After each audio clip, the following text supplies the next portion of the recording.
كل سنة وانتوا طيبين يا حبايبي بمناسبة عيد الحب. انا قاعدة وجوزي دخل عليا بهدية عيد الحب وحاطط ايده ورا ظهره، قال لي كل سنة وانت طيبة ومستنية الهدية تطلع. طلعت ايه؟ لقيته داخل عليا بالبوكيه ده، شايفين اهو. قال لي انا جبتلك طماطم عشان تصلصيها وتحطها في الفريزر لرمضان، عشان الطماطم بتبقى غالية عشان ناكل محشي براحتنا. والثوم راح جاب لي الثوم اللي انا مخزناه وقال لي فصصيه عشان قرب يبوظ عشان نستفيد بيه، علشان الثوم بيبقى غالي. وشوفي الطريقة على قناة بنت الواحة.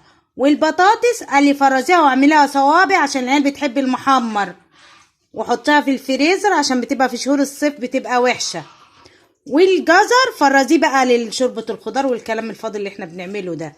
ماشي، يلا ربنا يخليك ليا يا حبيبي، كل سنة وانتوا طيبين.